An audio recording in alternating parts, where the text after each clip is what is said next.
What can you eat during a cyclospora outbreak? Now, hopefully, in an outbreak, we identify which foods are actually causing the infection. Remember, cyclospora is a parasite. It can leach on to many different foods. I'm going to tell you which ones are most common.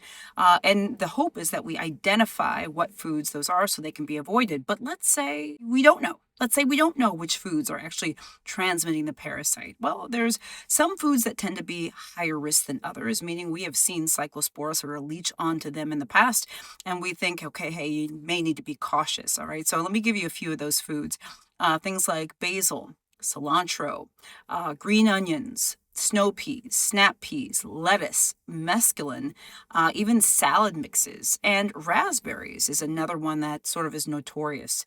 There are other fruits and veggies that are often implicated in this as well, but just understand that those are some very common ones.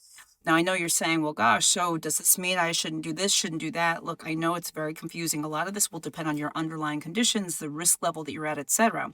But let me give you a general rule of thumb to think about when it comes to eating. The foods that tend to be safest fall into 4 categories, okay?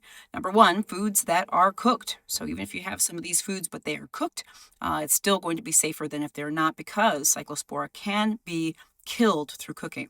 Also, foods that are canned, all right? That's a safe bet relatively as well. Foods that are frozen are a safe bet as well, but the foods have to have been frozen before the outbreak, right? So they can't be at risk for having cyclospora. And then also, I would say foods that can be peeled. So, the fruit and things that you can peel, that helps protect it. Look, if you're eating foods that are not in the category I just mentioned, you still want to make sure you are washing fruits and vegetables and things like that. That is always important, washing your hands. One of the reasons why I'm giving you good and maybe not so good foods is because we can't necessarily wash off cyclospora off of every single fruit and vegetable. We may be able to wash some of it off, but all it's not going to reliably come off with washing. And that's why we can't just say, wash your fruits and vegetables and you'll be fine.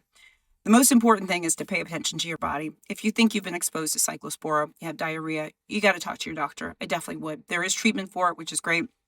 I would definitely get treatment if you, in fact, do have cyclospora, because you don't want to have diarrhea for like a month or so, which can potentially happen. Guys, check out some of my other videos on cyclospora. I hope this is helpful. I'm Dr. Jen Caudle, practicing family physician, on-air health expert, video creator. I do daily videos on like all sorts of things. Please like and follow my page. Sorry for like the jailhouse view here. I'm literally in a cubby booth at an airport shooting this video, so sorry. There's no scenery in the background, but wanted to get this information out to you. Please share this video with your friends and family. I really do hope it's helpful, guys. Please make sure you stay safe.